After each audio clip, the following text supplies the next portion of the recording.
Doctor Hari Singh गौर विश्वविद्यालय सागर के सांस्कृतिक परिषद के तत्वाधान में प्रकृति संरक्षण की दिशा में अभिनव प्रकल्प के तहत महर्षि पतंजलि भवन परिसर की रिटेनिंग वॉल की पाइप में गौरैया आवास का विधिवत उद्घाटन कार्यक्रम संपन्न हुआ।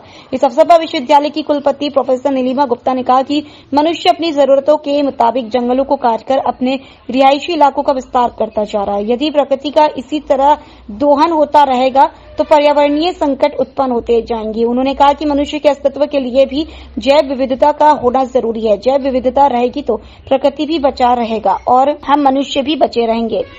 इसमें ये कहना है कि गौरैया एक ऐसा पक्षी है जो आज उसकी पॉपुलेशन कम होती चली जा रही है और हर वर्ष 3% इसकी पॉपुलेशन कम हो रही है। और इसकी वजह यह है कि ये पक्षी छोटे छोटे पेड़ पसंद करते हैं, घर पसंद करते हैं जहां पर ये घोंसला बना सकें।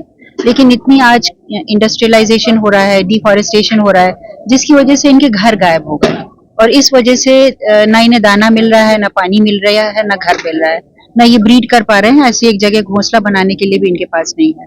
इस वजह से कि पॉपुलेशन दिन पर दिन खत्म होती चली जा रही है। तो ये एक छोटा सा प्रयोग जो विश्वविद्यालय ने किया है, वो जब हम लोगों ने देखा कि यहाँ इस वॉल में जो छेद है उस पर चिड़िया आती हैं पीरियोडिकली, तो हमने कहा क्यों ना इसको ऐसा एक घर इन लोग के लिए बना दिया जाए जहाँ पर ये रेगुलरली यहाँ पर आए और यहाँ पर अपना घोंसला बनाएं। उनको एक जगह मिले जहाँ पर वो ब्रीड कर सकें, अपने घोंसले बना सकें।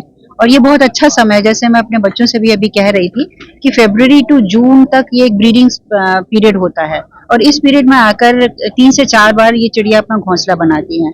तो विश्वविद्यालय ने एक ऐसा स्थान उनको दिया, विश्वविद्यालय ने नहीं दिया बल्कि हमने जब देखा चिड़ियों की खुद की रुचि है यहाँ पर, तो उसको सिर्फ डेवलप किया है, उसको प्रमोट करने का एक प्रयास कर रही है। और इसमें चिड़िया आएंगी और मैंने अपने छात्रों से भी ये कहा है कि इसको रेगुलरली हम मॉनिटर करेंगे। इस सीजन में देखेंगे कि चिड़ियों की क्या पॉपुलेशन हमारी बढ़ रही है। तो अगर ऐसा होता है तो मुझे लगता है कि भविष्य में एक बहुत अच्छा संदेश होगा और ये और विश्वविद्यालयों को भी इसी तरह की प्रैक्टिस करनी चाहिए और ऑर्गेनाइजेशंस को, जिससे कि आज ये पक्षी जो कम होता चला जा रहा है इसकी पॉपुलेशन फिर से हम रिवाइव कर सकें। मैं ये कहना चाहती हूँ कि इस काम में स्कोप है और हर विश्वविद्यालय ऐसा कर सकता है। हर विश्वविद्यालय में कोई ना कोई ऐसी जगह होगी जहाँ पर ये पक्षी आते होंगे। तो क्यों ना हम अपने बच्चों में, और ये सब पॉसिबल हो पाया है क्योंकि हमारे छात्र छात्राओं ने इतनी रुचि ली है। तो हम लोगों को विश्वविद्यालय लेवल पर सिर्फ बच्चों को प्रोत्साहित करना है कि आप भी ऐसा कीजिए। तो मुझे लगता है यदि ये संदेश विश्वविद्यालय दें अपने छात्रों को तो अवश्य ही जो आज सिर्फ इस विश्वविद्यालय में ही नहीं और विश्वविद्यालयों में एक बायोडायवर्सिटी के प्रति छात्रों में एक लगाव पैदा होगा और इस बायोडायवर्सिटी को हम लोग कंजर्व करने में सक्षम होंगे।